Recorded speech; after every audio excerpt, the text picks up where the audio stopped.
Talaga naman. Good morning mga boss, welcome back sa panibago nating video na kung saan ibahagi ko lang sa inyo mga boss dahil kagabi bago ako matulog may dumaan sa wall ko na isang loyalistang vlogger. Medyo nakakalungkot yung balita. Nakalimutan ko lang yung pangalan pero ito panoorin natin yung ibinalita niya mga boss. Ito isang malungkot na balita, no. Nakikiramay tayo sa pamilya nitong si Mima Alicia. So siya po ay wala na. So siya ay binaril kagabi sa Caloocan at sa tamaang ulo. So confirm po patay na si Mima Alicia.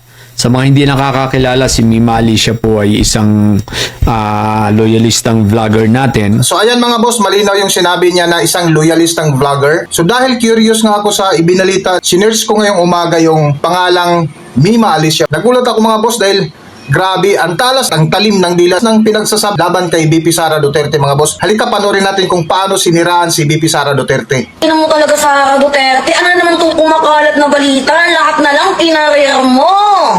Sang ina ba naman mga minamahal? Imagine nai-issue ka na sa pagnanakaw, kaya nga nai-impeach. Nai-issue ka pa sa panggagancho, pagta-travel, gamit ang pondo ng bayan. Mayroon ka pang tinatawag na tukhang-tukhang. Ngayon, ano tong kumakalat na issue? Kaya ka pala pumupunta sa ibang bansa kasi nagpalaglag ka ng bata?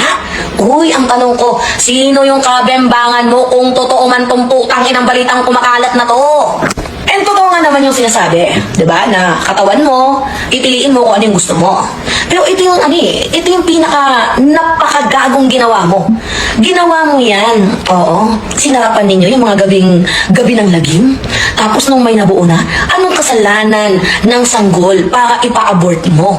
Tingnan nyo naman yun, oh. Kung totoo man. Kung totoo. Kaya ka mayat-mayat pumupunta ng ibang bansa kasi nagpalaglag ka. Ito, gusto namin tong malaman. Totoo ba tong kumakalat na balitang to? Kasi ako, ayaw manira. Hindi ka naman sumasagot sa impeachment. Meaning, totoo ba yon? Silent means yes? Ngayon, gusto namin marinig dito. Totoo ba na nagpalaglag ka ng bata, Sara Duterte? Totoo ba itong balita ng isang vlogger na kaya ka pumupunta sa ibang bansa kasi nagpalaglag ka? Sinong lalaki ang tumira sa'yo? Sinong lalaki ang bumembang sa'yo? Utang ina ka talaga? Kinakahiya ka naming mga babae, nakakasuka ka. Mas malala ka pa sa pokpok. Kung sa bagay, sabi mo nga ikaw yung presidente ng impyerno. Talaga nga namang pinanindigan mo. Kung ganun ang bunganga mo, at totoo yung ibinalita ng isang loyalistang vlogger, iisa lang masabi ko, te. Talaga naman, talaga naman, talaga naman.